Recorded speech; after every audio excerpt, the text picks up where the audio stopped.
Welcome to The Actor and Agent, aka The Dirt or The Skinny, with me, Jen. And me, Snejina.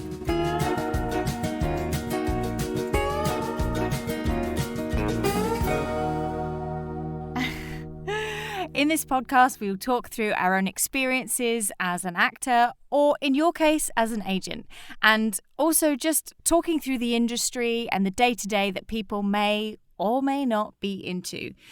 Today, we are going to talk about background or extras. Yeah. I know. Oh, God. I literally love talking about background because it's a love-hate relationship. Oh, most definitely.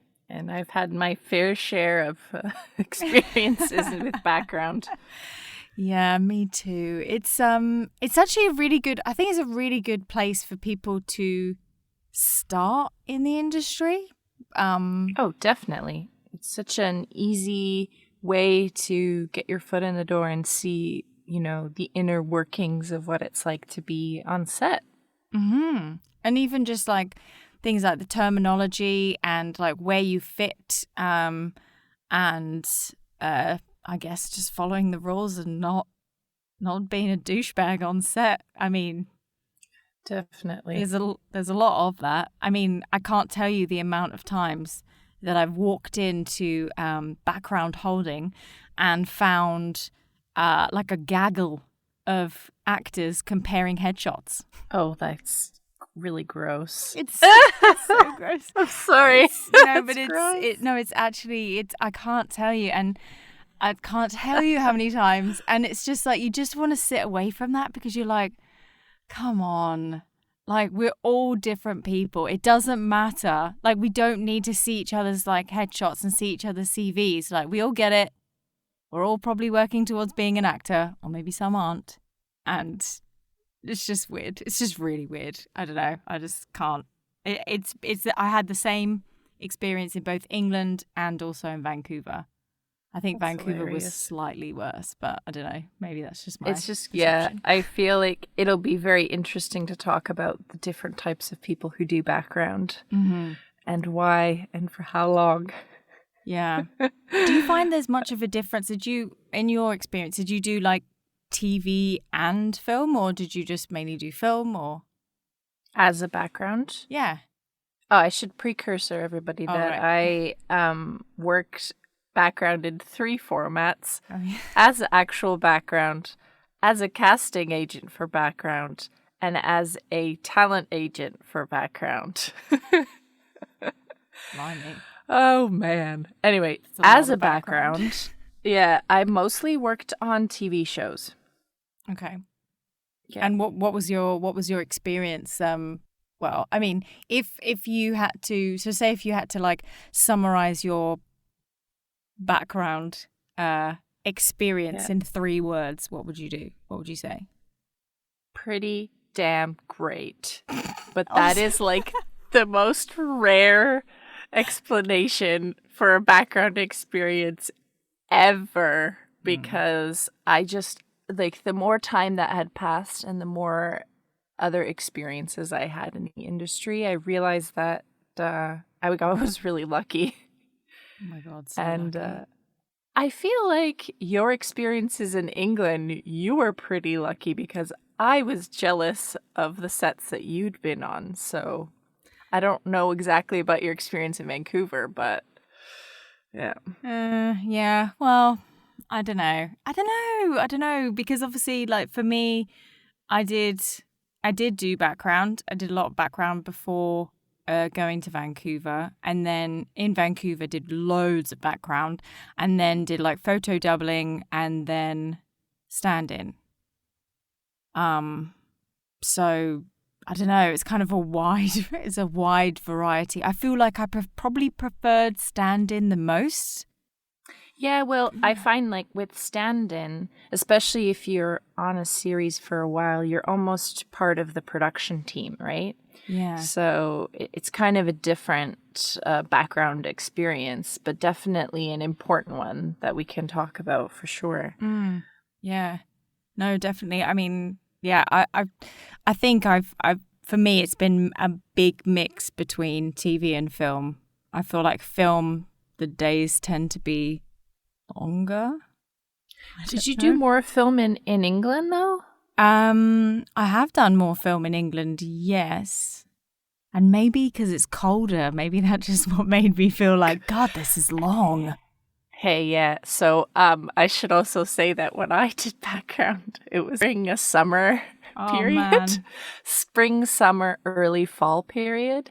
And then I think that I actually stopped doing it because the winter started rolling in. Oh, nice. And so when Jen was mentioning going into holding, so this is usually a tent, a thin tent that they place outside, sometimes in a parking lot or beside, wherever they're shooting, where they place all the background. And they sit on these plastic tables and chairs, and there's usually one small heater in the corner. Which you that can't everyone get near. Yeah, because everyone's... No, because everyone's battling for it. Oh my God. So, yeah, once I had a couple of those experiences, I was like, I think that I'm good now. Yeah. I think it depends on what your first background experience is. Will determine, how many more you do, or I guess what season you start it in. Because if I only ever did summer background, I'd just be loving life. Loving life. Now I was going to say, well, I guess that's maybe what people in LA experience all the time. Maybe it's super pleasant there because it's always quite warm. Yeah, a delight. But, what was your first experience, like first ever background experience? Like, what was it?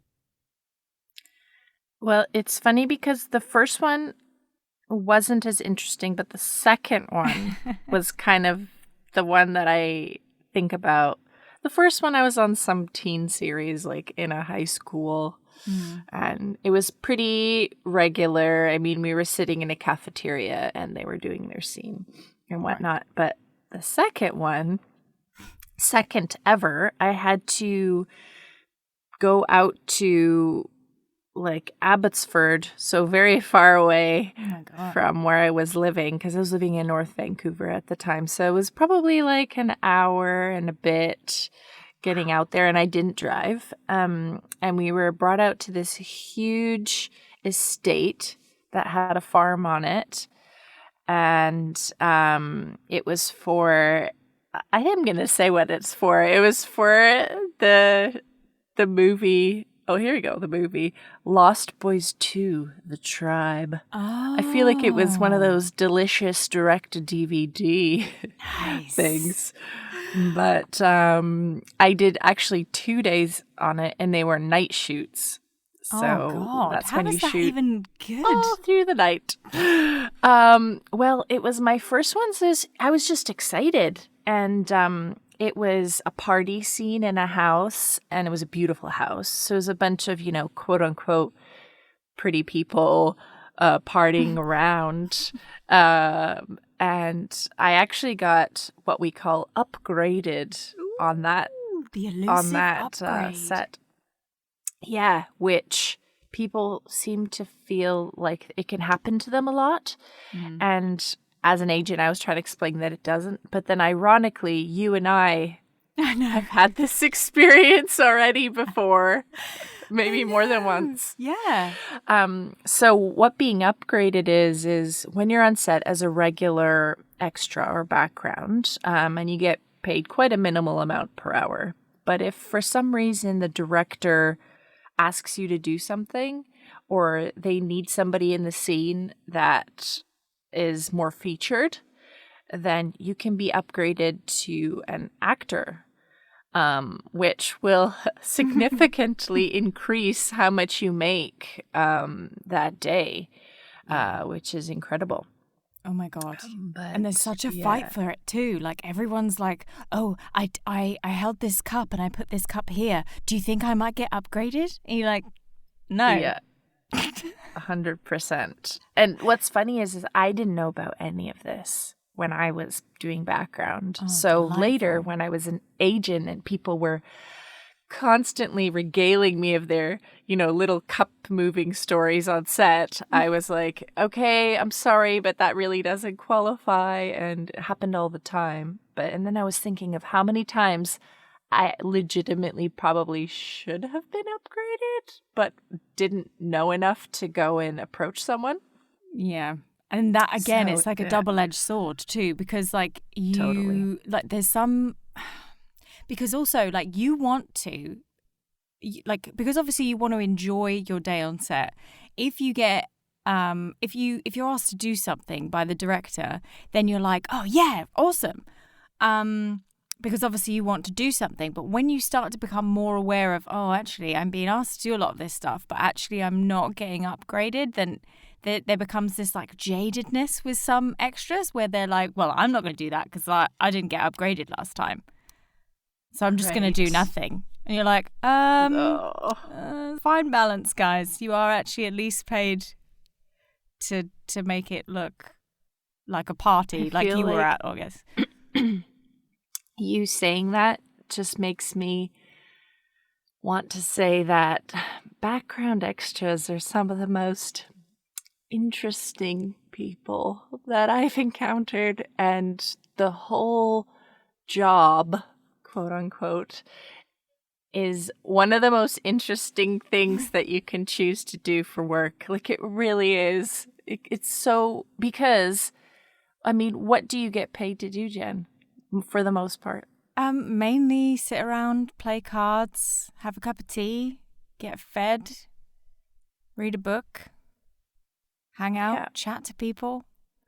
Yeah, and Get hit some on. of these people can be paid up. Yeah, exactly. Can be paid up to $25 an hour to eat to sit and to a eat. lot Yeah, of and people actually, like sleep too.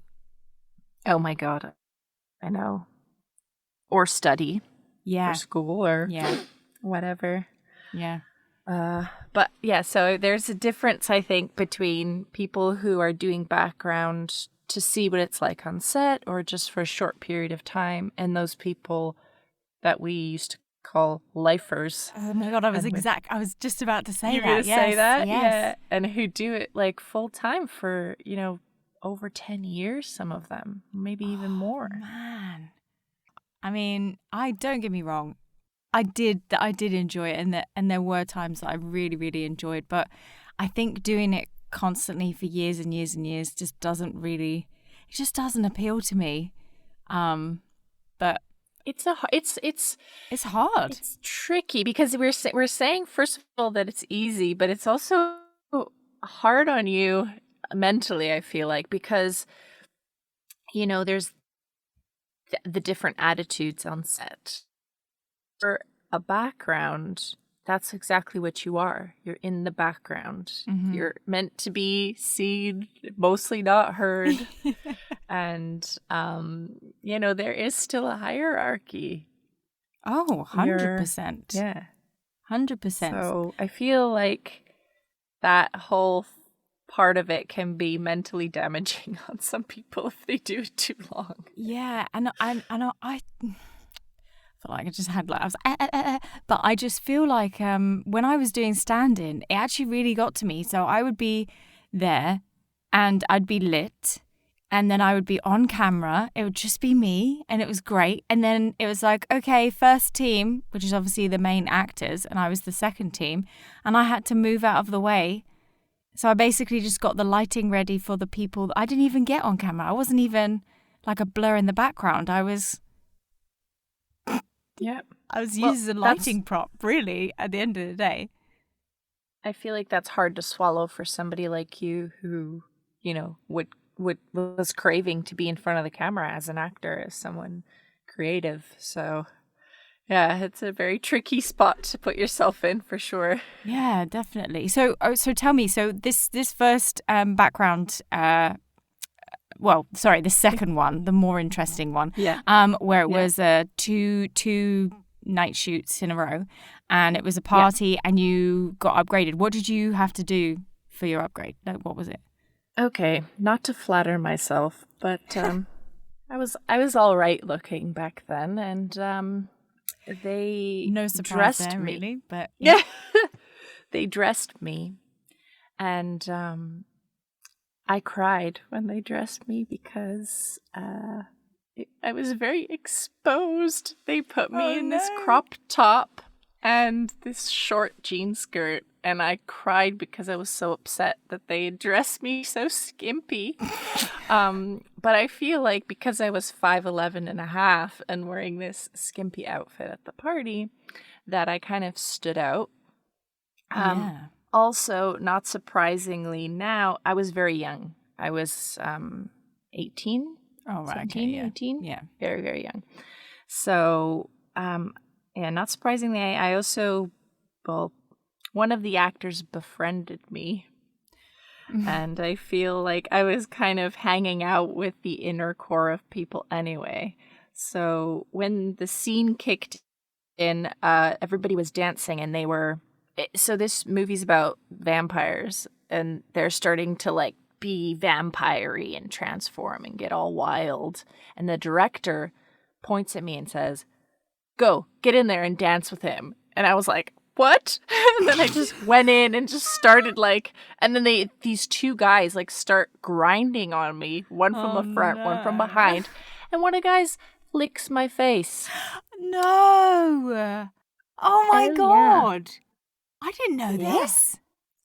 Well, you know, vampire stuff's always quite sexual. Saucy. Yeah. Saucy. Also, it's just a little thing about this movie. It was so funny that the director was so wild that he just let everybody sort of go off script and improvise all the time. And I remember him yelling, "Fuck continuity."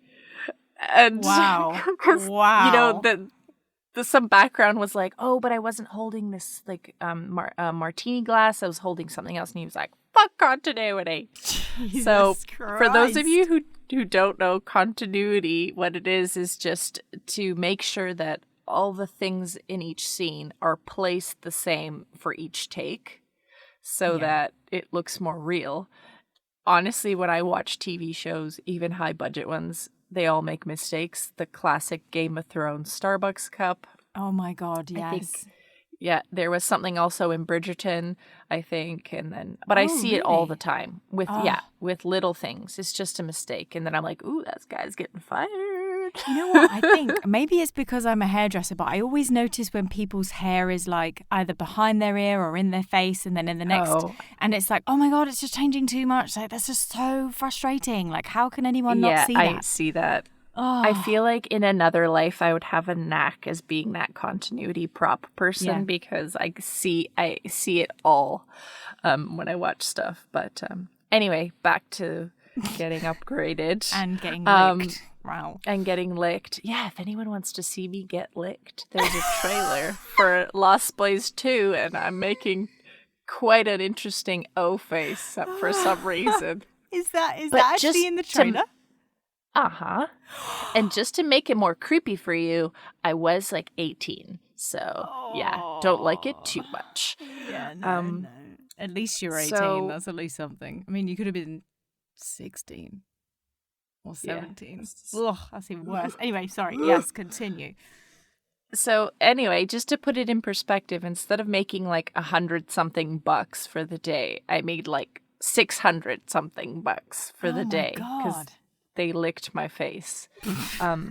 Luckily, that upgrade was so obvious that they had to give it to me. Well, and I mean, you could have done a DNA test and you would have found his DNA on your face. Well, I know. It was actually, so this is interesting. It was actually, and something to keep in mind if you do background.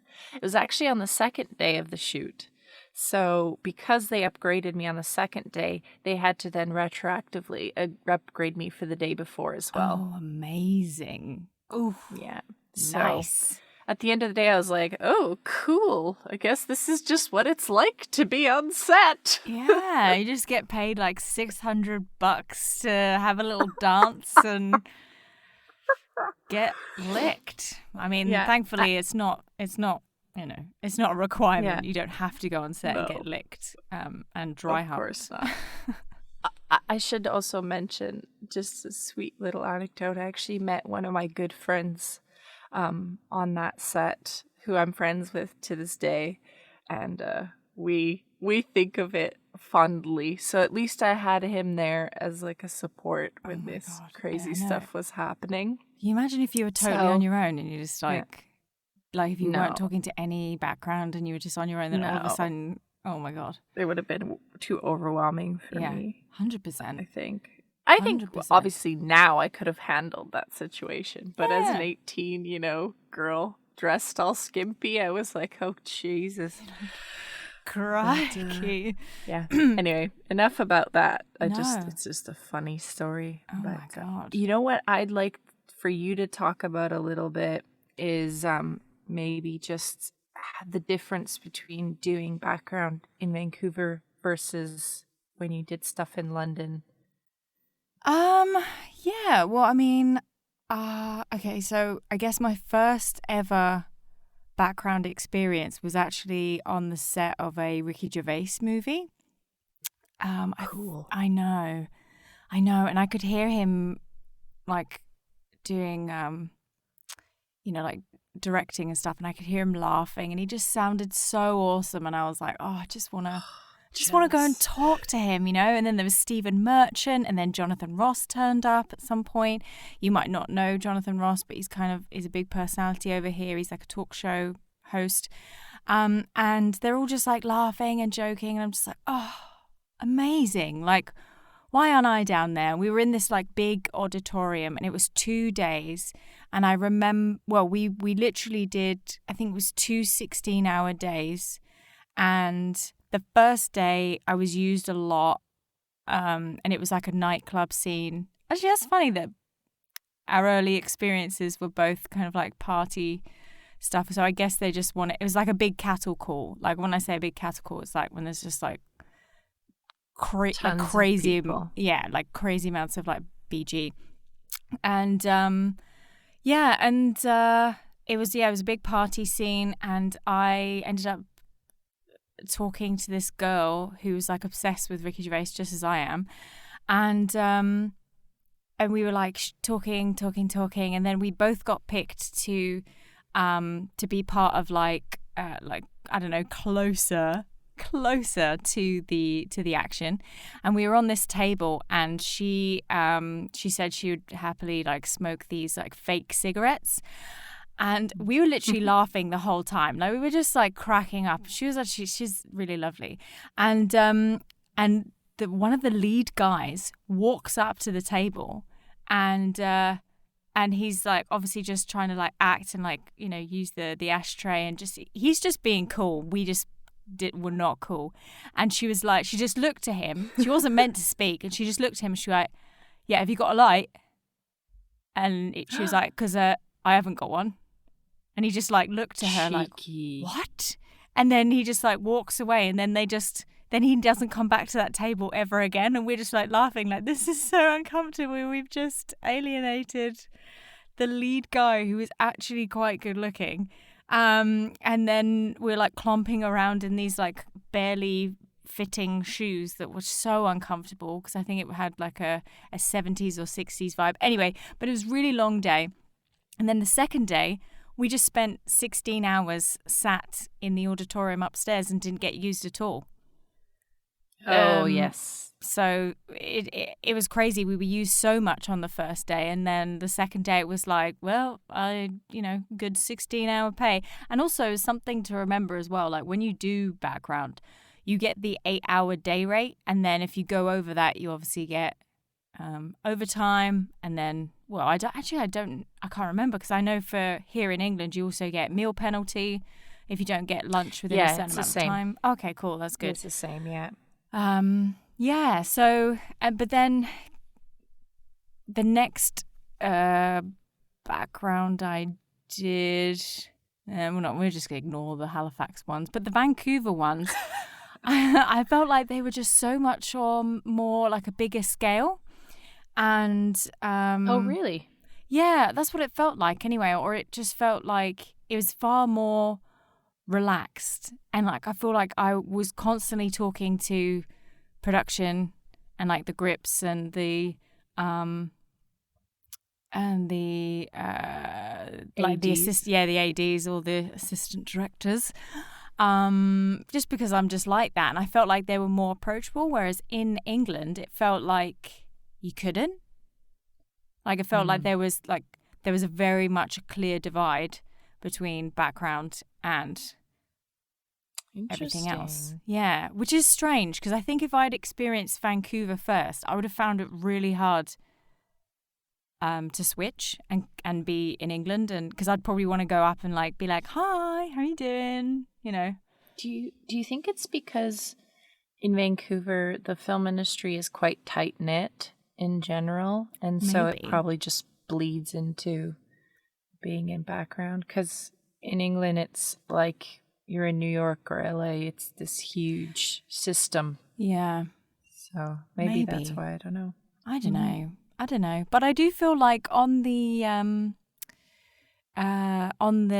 latest well, actually no, it wasn't the last one, but the latest Mary Poppins movie, that was a really big cattle call. And that was like, I think it was like 4 days in a row, starting at 4 a.m., finishing at 8 p.m. And then I had like an hour to hour and 15-minute drive. So I was so exhausted, but like, you know, it was completely different. So I was like hair, makeup, like I was wigged. I was in like full. So cool. I know, but yet I was probably this tiny little dot in the background. But it was. It's still fun though. It was. I never got that. You didn't?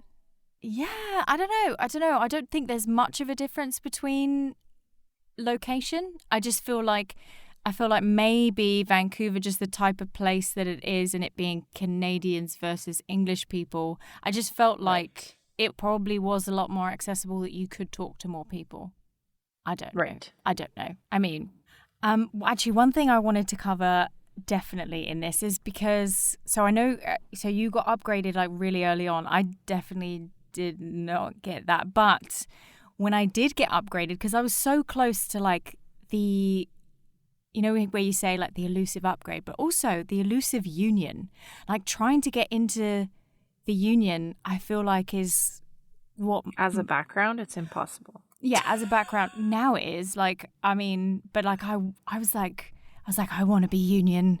I need to be union. And I became like obsessed just because of acting rather than like background union. Oh God, I have a huge opinion about that. Oh my God. Okay, well we'll definitely dive in. But like the time I got upgraded was so random because it was actually on this film called The Company You Keep. I actually remember telling you this when I came off set because it's just such a random thing. But so yeah, and it was out in the middle of nowhere, and it was on this farm, and I was like dressed in like really like dowdy kind of clothes, and I was like digging in a garden patch in the very, very deep background of the shot. And it was like a Robert Redford film, and it was called The Company You Keep. And yeah, it was so random. Oh my God.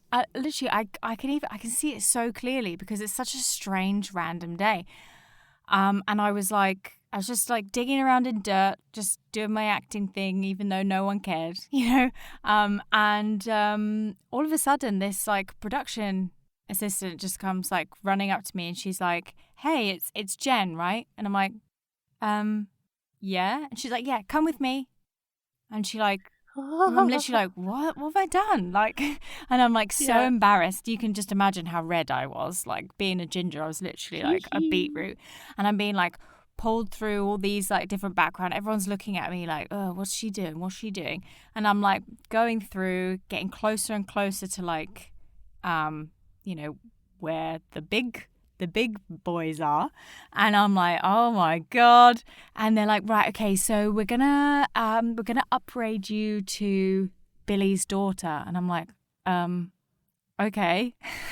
And like Billy was like Stephen Root, and he's like one of those people that you might not recognize his name, but if you saw his face, you'd be like, oh my God, he's in everything. He's just one of those people. And yeah, and so I was like, oh, okay. And then they're like, yeah, we're going to give you a line. And I was like, oh, okay. Unheard of. I know. And they're like, right, all you need to say is, hey, Dad, here. Like, and we're going to give you a crate, and you're just going to basically look, like, kind of wave to your dad and be like, hey, like, you know, basically say, oh, we're going to put this here. And I was like, oh, okay, sure. And then I'm like kind of getting to the grips with, oh my God, I've just got a line in a movie. Like, what the hell? This is insane. And then Robert Redford walks up and Jesus. and he's like, hey, how's it going? And I'm just like, hi, yeah, yeah, I'm good. Yeah, how are you? And he's like, yeah, good. And he was like, asking me about England, and I was just like, this is the most surreal experience. Like, what is happening? At the same time, I'm getting wired up on my shirt to like catch my line, and I'm like, what's happening? I'm having a meltdown. And then I would have passed out for sure. I was like, oh my God. And he was so nice. He was so nice. And then he was like, yeah, well, really nice to meet you. And he like shook my hand and he like wandered away. And I was just like, what? And then I was just like so in my own bubble that I was just like, you know, when you mouth to yourself like, oh my God. And I was like, and I just got so excited. And then I literally caught eye contact with Stephen Root, and he was like laughing, and he was just going like, yeah, you know, it's pretty great, you know. And I'm just like, oh, try and be cool. And then they like come over as well, like another production assistant was like, would you like a drink? And I'm like, and then they were like, and Stephen Root was like, get her like a Diet Coke or something, like, you know. And I was like, okay. And I've also got this like ice cold Diet Coke, and I'm like looking at all of the background like behind, and everyone's just like looking at me like, what? Like, how did this even happen?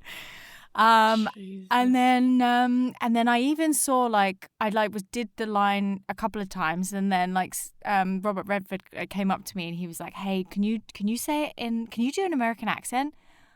And I was like, oh, yeah, I can definitely do an American accent. Yeah, no problem. But for me, for some reason, I was thinking, oh, they just picked me. It doesn't really need to be my accent. I was just like, I don't know. And so I did it in American. Just a bit shell-shocked. Yeah, 100%. I mean, if that happened to me now, I'd be like, well, obviously it's an American show, so I'll be American. And I was like, yeah, no problem. And then I'm like resetting, you know, just super sweet, like super green. Like I'd go down the hill, and then I would then pick up my crate and go back to my my starting position, and I'd like hold it like ready and waiting for them to go, okay, rolling. And I was just like so excited. And then Shia LaBeouf was like, yeah, she's like really on it. And I was like, oh my God, I've made it. Excuse me, you never mentioned that he was in it. Did I not? No, he was like, yeah, he was talking to Robert Redford like near the tent bit where they were seeing the playback, and they were like, yeah, she's really like on it. And I'm convinced that's what he said, because he pointed to me, he was looking at me, and that's what he was saying. And I was just like, oh my God, I've made it. Oh, I'm going to Hollywood. It's going to be amazing. Oh, you're so cute. I love it. Oh, it's so dorky. But no, I literally, that was such a great day.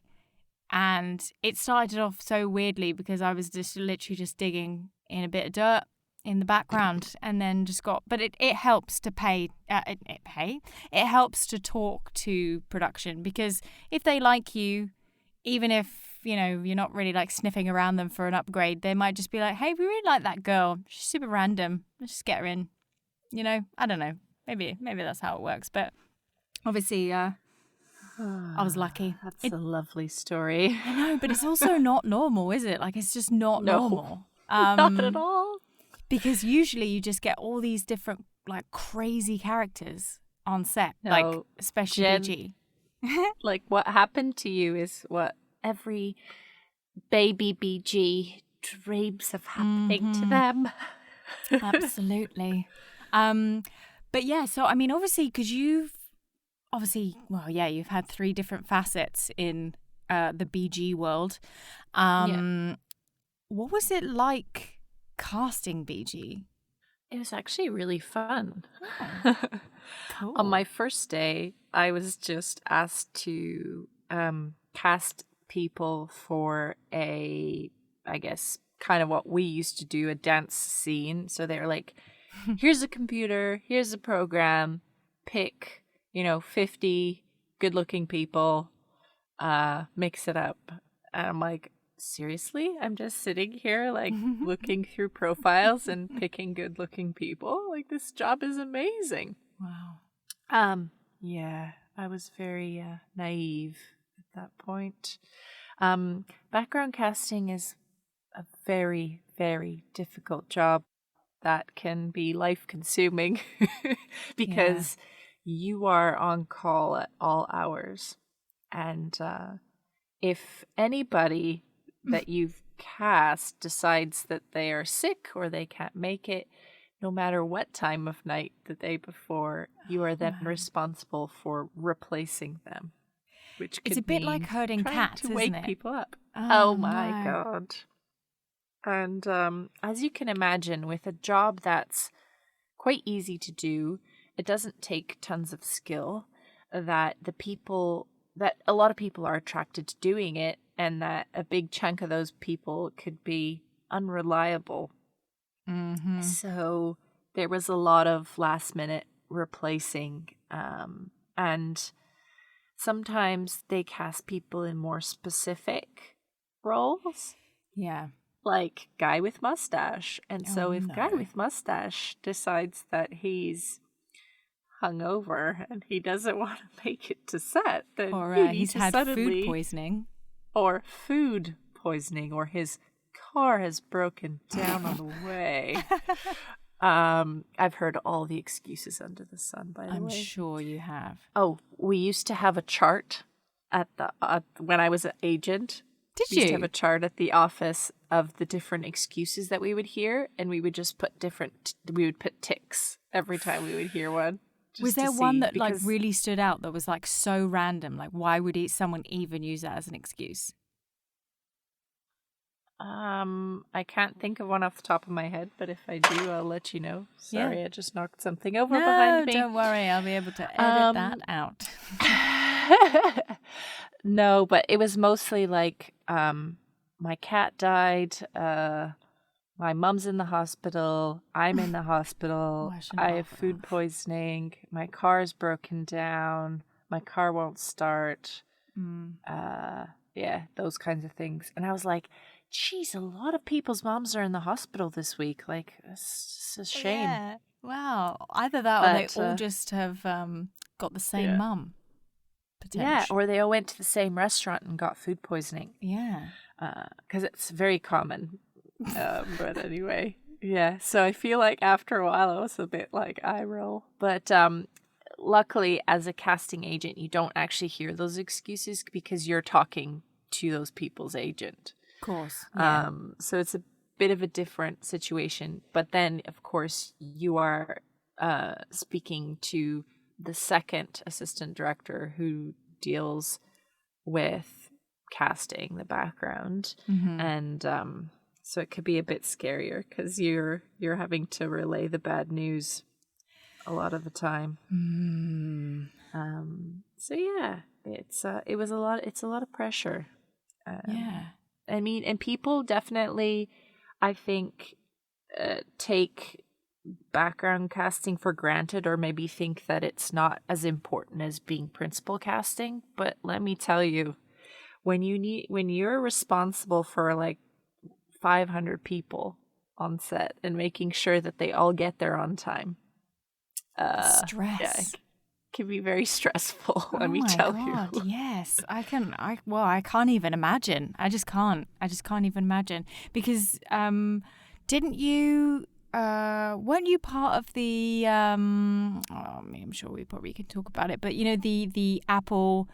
Is it Apple Plus or whatever that C? So you had to get a certain amount of people going through blind training. This was when I was working as a background agent. I wasn't working on the show directly, but I feel like everybody had to help because it was such a massive scale because they needed to. Everyone who was booked on the show had to play blind because that was the concept of the series. Yeah. So they had to bring people on and do blind training. Wow. I'm sure that was just very hilarious to watch. But yeah, and then not only that, but they had to then take all those people sort of into the wilderness to do the shoot sort of at night and in the wet. And you can imagine that for a minimally paid job, for somebody to be asked to do blind training, be driven out in the middle of nowhere, in the wet, in the rain, and then almost like having to act and add all these extra layers on when you're getting paid like buttons. I don't know, nothing. Yeah, is a lot to ask. So no, the dropout rate on that was insane. Oh my God. And the thing is, obviously, I'm guessing, I mean, I haven't seen the show yet, but I'm guessing they needed loads of people because obviously they needed to make it feel like a community or like. Exactly. Wow. Yeah. Jeez. That'd be a nightmare. No, super tough. Yeah. Super tough. I don't know why I'm even thinking of this, but I can't get it out of my head, Snej, and I was going to put it off into another episode, but it just won't go. Oh, so, sure. When I actually obviously started to get actor roles or some actor roles, and I got the role for My Boyfriend's Dogs on Hallmark. I'm not sure if I told you about this, but this is like classic. This is just so classic of what a good day and a bad day can be. So I'm there like, acting my little socks off, doing an American accent with the two, like two leads of this movie. And I'm like really enjoying myself. And then all of a sudden, the director's like, cut, fucking background. What are you doing? And what had happened? So what had happened is all of the so it was meant to be a race, and all of the background had like run past where the action was going, gone down like a few yards or whatever, and just stopped and started smoking cigarettes. Right? So what? Yes.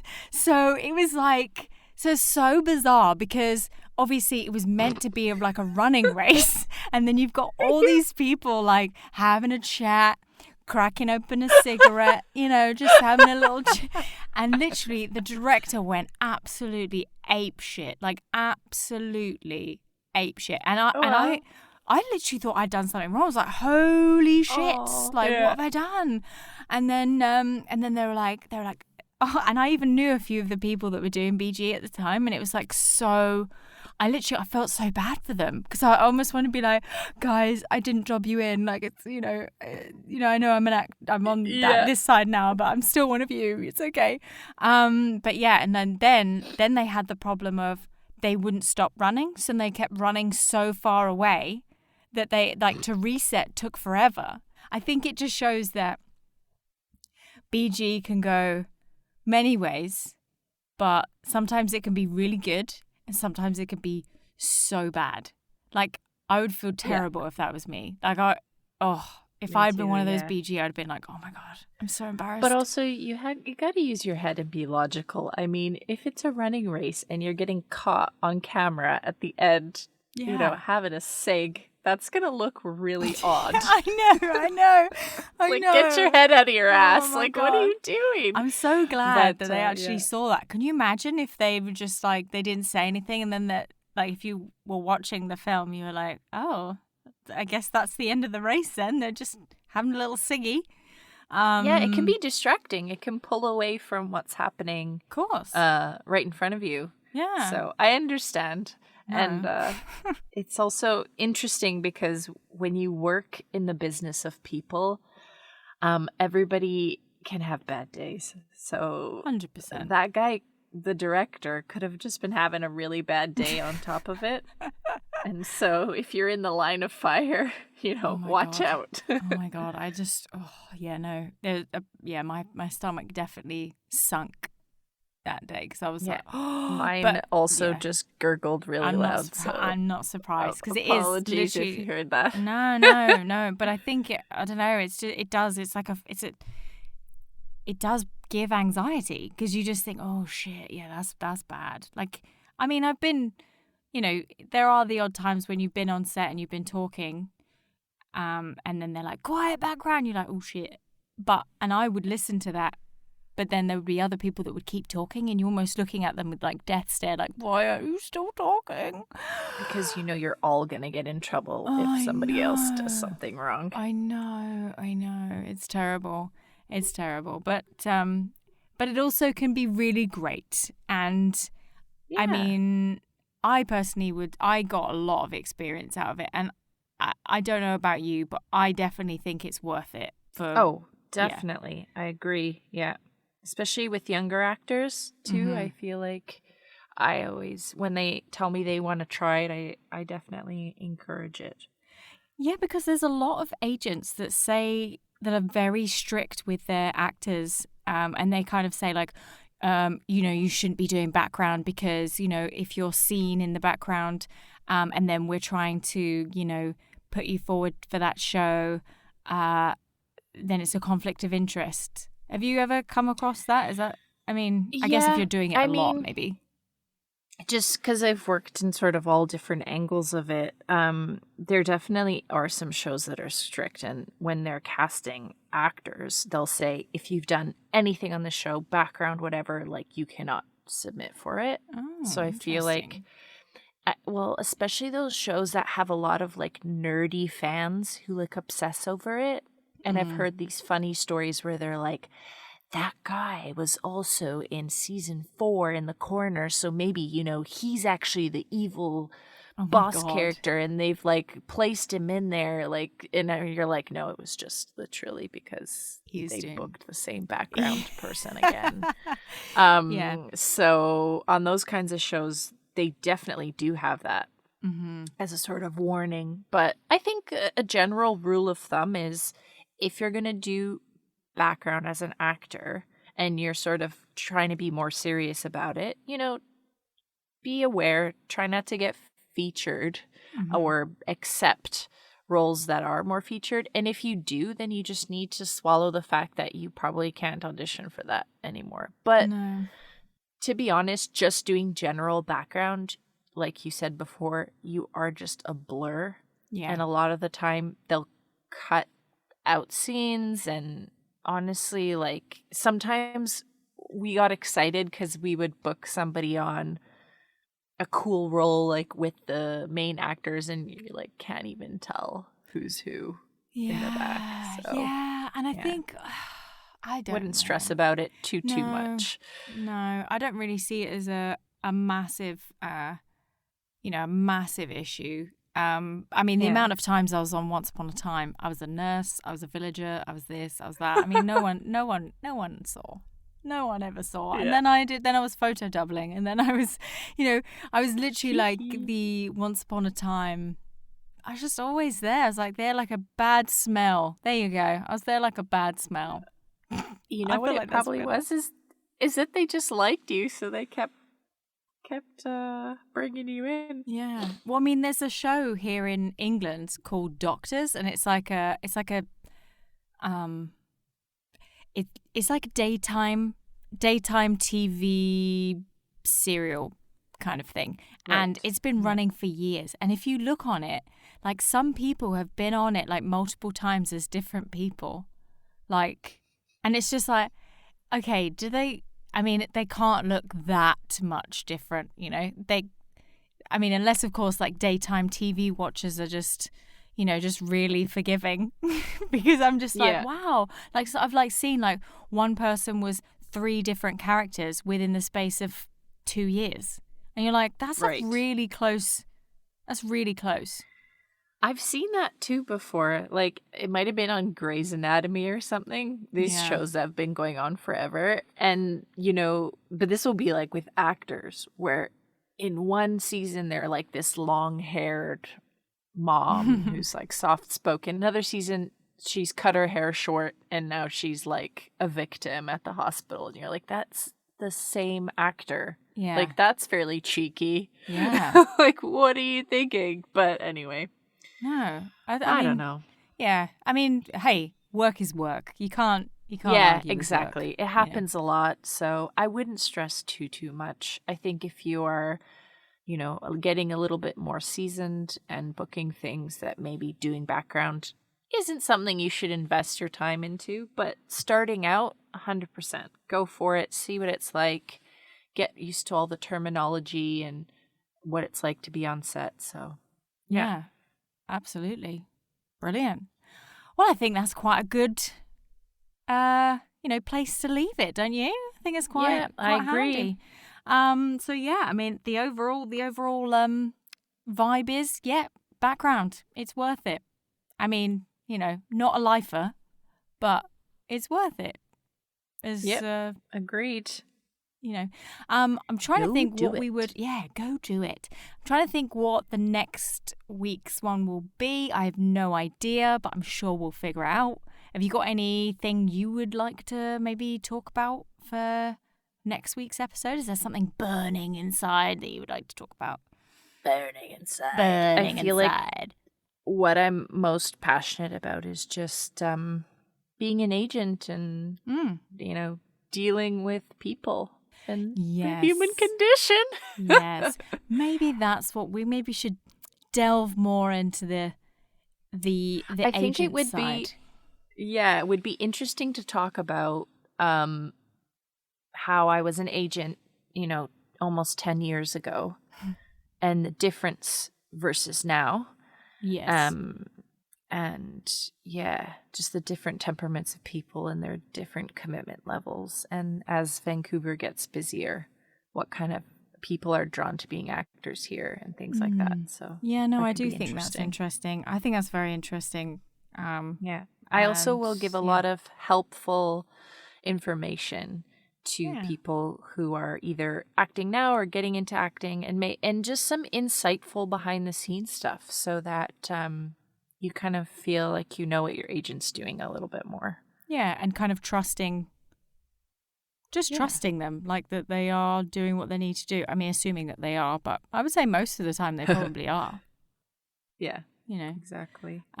Brilliant. Cool. Well, that's decided it. Then next week we will deep dive into agenting. I don't know why I had to say deep dive, but I went for it. Thank you so much to the 3 people that are probably listening. It's great. We appreciate every single one of you. Thanks, Mom. All right. Until next time. Bye. Bye.